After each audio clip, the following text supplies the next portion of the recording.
സത്യപ്രതിജ്ഞ ചെയ്ത മന്ത്രിമാർ. മുഖ്യമന്ത്രി വി.ഡി. സതീശന്റെ നേതൃത്വത്തിലുള്ള 21-അംഗ മന്ത്രിസഭയും സത്യപ്രതിജ്ഞ ചെയ്തു.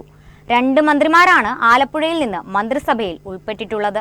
സംസ്ഥാനത്തിന്റെ 13ാമത് മുഖ്യമന്ത്രിയായി വി.ഡി. സതീശൻ ദൈവനാമത്തിൽ സത്യപ്രതിജ്ഞ ചെയ്തു. മുഖ്യമന്ത്രിയുടെ നേതൃത്വത്തിലുള്ള 21-അംഗ മന്ത്രിസഭയും സത്യപ്രതിജ്ഞ ചെയ്ത് അധികാരമേറ്റു. ഇതിൽ മുഖ്യമന്ത്രിയടക്കം 14 പേർ ആദ്യമായി മന്ത്രിമാരാകുന്നവരാണ്. മന്ത്രിസഭയിൽ 2 വനിതകളുണ്ട്.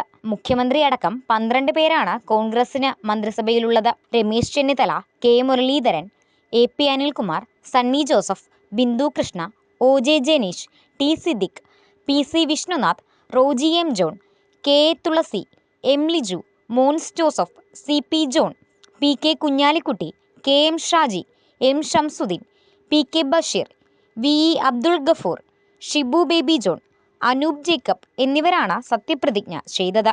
തിരുവഞ്ചൂർ രാധാകൃഷ്ണൻ സ്പീക്കറും ഷാനിമോൾ ഉസ്മാൻ ഡെപ്യൂട്ടി സ്പീക്കറുമാകും.